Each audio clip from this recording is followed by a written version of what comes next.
Unidos como escudos. Pido que a los periodistas les hagan controles. Ley antiterrorista, Pedrerol y sus guiñoles. Y si el fascismo vende y solo quieren dinero, pues hagamos un Joker en el hormiguero.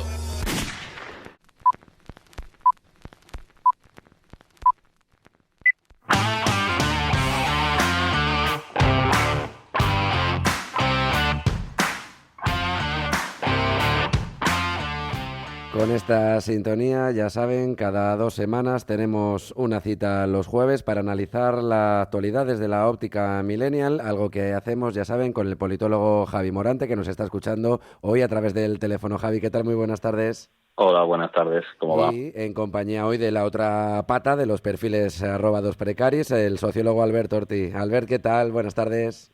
Hola, Víctor, ¿cómo estás?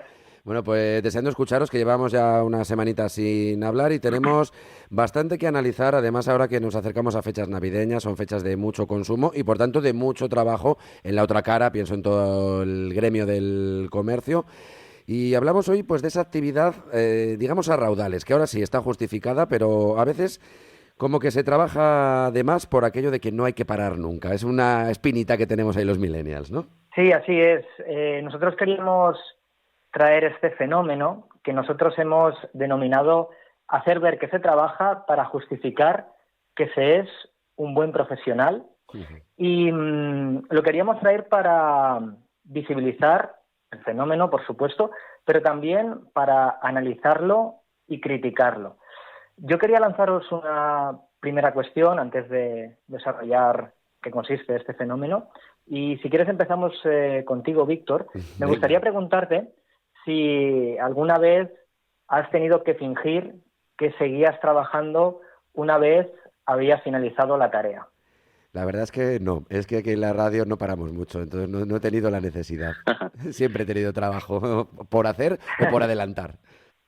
¿Y tú, Javi, a ti te ha pasado? Sí, claro, entiendo lo que dice Víctor y también es verdad que algo importante a apuntar es que depende mucho de qué tipo de curro. Cuando comentábamos este fenómeno, pues hay determinados trabajos paradigmáticos, ¿no? Que podrían ser sobre todo los que están muy de cara al público. Y luego, bueno, yo pasaré a hablar del hecho de si efectivamente al público, al cliente le importa demasiado ver al empleado currando o no cuando su servicio está asegurado. Pero bueno, este es un tema que trataremos luego. A mí sí me ha pasado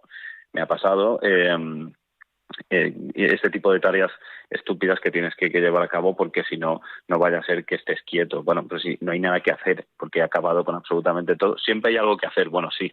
Siempre hay algo que hacer, pero también hay que descansar, ¿no? Y también hay que tomarse un tiempo para pensar si lo que tengo que hacer, de qué manera tengo que hacerlo, cuál sería la más oportuna, es necesario hacerlo así, es necesario hacer eso o no hacer nada, y todo este tipo de cosas, ¿no? Y entonces, pues sí que me ha pasado.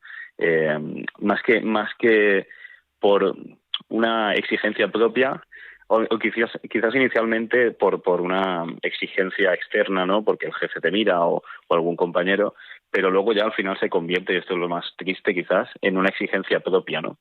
Y quizás se pierde un poco el sentido con esto. Sí, yo contestando a la pregunta que he lanzado, a mí también me ha pasado y he vivenciado, ¿no? El hecho de intentar alargar mi labor para hacer ver que trabajaba cuando pues la tarea en sí ya estaba finalizada. Para entender este fenómeno, lo que debemos hacer es fijarnos en el concepto de ética del trabajo. Y esta ética del trabajo gobierna nuestra relación con el mundo del trabajo asalariado. La ética del trabajo es el modo hegemónico que tenemos de entender y practicar nuestra relación con la actividad salarial, y esta ética lo que hace es exhortarnos a implicarnos laboralmente, a rendir al máximo en nuestra actividad salarial, y también lo que nos pide, entre otras cosas, es que maximicemos nuestro tiempo, pues entre otras cosas para sacar el máximo beneficio. Rápidamente quería dar 2 recomendaciones bibliográficas. Una de ellas es Zygmunt Bauman con su libro Trabajo, Consumismo y Nuevos Pobres, y luego también el libro de Max Weber titulado La ética protestante y el espíritu del capitalismo. Allí podremos encontrar un poquito más sobre este fenómeno.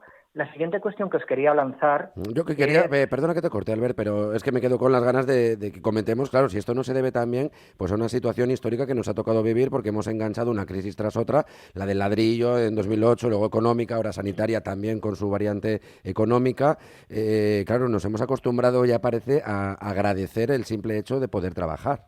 Sí, porque lo que sucede es que el recurso económico, el salario, viene impuesto por el mercado de trabajo y las élites, estoy siendo un poco vaporoso aquí, pero lo que han hecho es, entre otras cosas, imponer lo que decía, ¿no? Una ética del trabajo que lo que hace, entre otras cosas, es decirnos lo correcto, lo propio. La ética del trabajo lo que hace es, entre otras cosas, crear un ideal, y este ideal no es otra cosa no está representado por el concepto de profesionalidad. Lo que tú decías, lo que tú comentabas, dentro de este marco, dentro de esta lógica, pues en muchos casos, en momentos de escasez, lo que nos hace es exhortarnos a decir gracias, entre otras cosas, entender que lo que tenemos es lo que tenemos que conformarnos con eso, y cumple y trabaja porque así te irá bien. Para mí es una pena y para mí sin duda es un relato perverso. No sé qué opina Javi sobre este asunto. Sí, claro, yo creo que lo que Víctor quería también decir un poco, expresar, era el hecho de que, oye, como hay tan poco curro, pues al final tengo que aceptar esto y casi que lo agradezco, se convierte casi en un agradecimiento o en una suerte tener que hacer un curro cuya, ya no diré todas, pero muchas de las tareas que tienes que hacer son estúpidas. Y cuando digo estúpidas me refiero a que son innecesarias para el desarrollo de ese trabajo en sí, ¿no? ¿Y por qué se hacen entonces? ¿No? Esta sería la gran pregunta. Yo creo que un poco, y esto es lo que creo que apuntabas, Albert, es por unas dinámicas ya que se han naturalizado de cierta manera y que en última instancia nos dicen que no es tanto, lo importante no es tanto el resultado, sino no plantearte por qué se hace, sino simplemente llevarlo a cabo. Llevarlo a cabo como un ejercicio pues de profesionalización, ¿no? Y que el sinónimo de profesionalidad sea simplemente actuar en lugar de pensar. Y esto, pues bueno, un ejemplo perfecto podría ser, yo he llegado a escuchar, no sé hasta qué punto será verdad y qué pensaréis, pero por ejemplo en las tiendas de ropa, que me parece que es un ejemplo paradigmático de este tipo de tareas que estamos comentando, cuando los que trabajan allí, las trabajadoras o trabajadores que están allí currando, no tienen nada que hacer, pues les dicen lo típico, dobla ropa. Y cuando no hay nada que doblar porque está todo doblado y colocado, desdóblala porque no puede la gente ver que estamos aquí quietos. Como si a la gente le importase demasiado eso. La gente quiere ir a comprar ropa y por supuesto quiere que todo esté más o menos ordenado y limpio. Pero ya está. Si todo está limpio y ordenado, yo quiero que me indiques dónde está la ropa, si te hago alguna pregunta y punto. Claro, da igual que estés quieto. De O al alguna menos manera, personalmente es así, para mí. de alguna manera lanzas el mensaje dentro de los propios empleados y lanzas un mensaje también al público que va a esa tienda, a ese lugar de trabajo, Sí. ¿no? Al final es meternos a todos en esa dinámica un poco.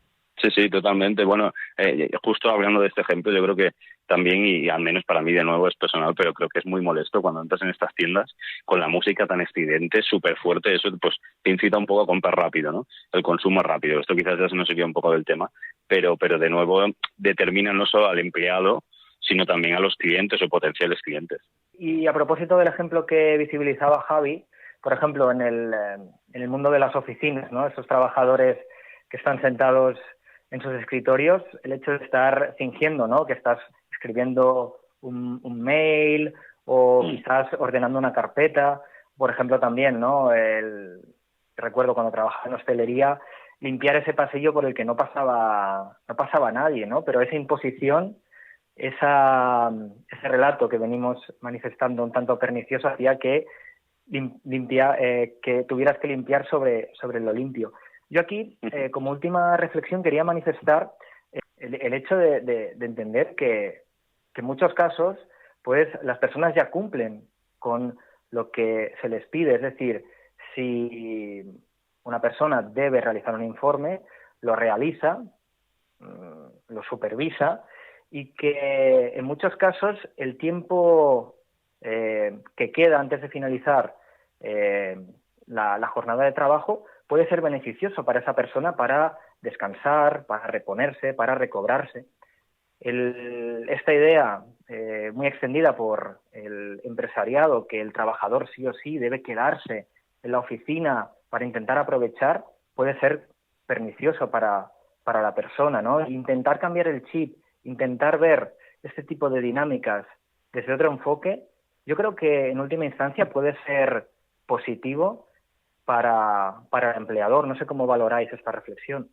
Pues lo valora Javi rapidísimamente porque se nos va el tiempo. Sí, yo creo que sí, yo creo que en última instancia sí.